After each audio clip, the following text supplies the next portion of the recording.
Dostlar salam, axşamınız xeyir olsun.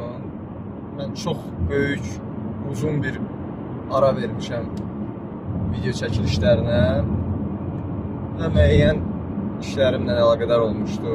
Ancaq bu müddət ərzində video çəkilməsinə, müəyyən bir kontentin, müəyyən bir faydalı məlumatın bölünməsi ilə, ötürülməsi ilə bağlı davamlı istəyim olub. Ancaq fürsət olmayıb buna. Hal-hazırda işdən evə gedirdim. Adətən işə gedəndə və işdən qaydanda audio kitablar dinləyirəm. Həqiqətən də bugün bir daha belə bir qənaət formalaşdı məndə ki, kitab mütləq oxunulmalıdır. Fərqi yoxdur, bu dinlənilə də bilər, oxudula da bilər, izlənilə də bilər. Qulaq vasitəsilə, göz vasitəsilə fərq etməz. Əsas budur ki, sizin axtardığınız, sizə lazım olan, sizin faydalı bildiyiniz bilgiləri bir vasitə ilə əldə edin.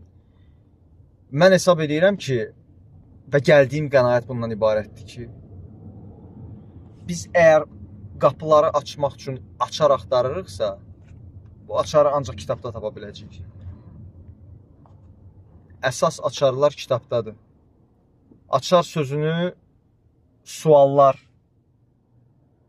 əvəzləmək də olar. Biz suallarımıza cavab bu mənbələrə başvurmaqla tapa biləcəyik. O topladığımız informasiya mütləq ki, bizə maraqlı olan, bizə lazım olan istiqamətdə suallarımızın cavablanmağına mütləq səbəb olacaq.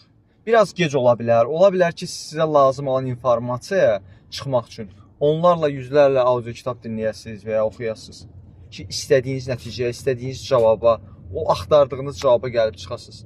Amma bu bir mənalıdır ki, əsas mənbə buradır. Mənim son dövrlərdə gəldiyim qənaətdir. Bugün özüm üçün bir daha təsdiqlənib bu. Ona görə mütləq oxumaq lazımdır. Oxumaq çox vacibdir. Oxumaq bizi hər tərəfli formalaşdırır. Kitaba yaxın olaq.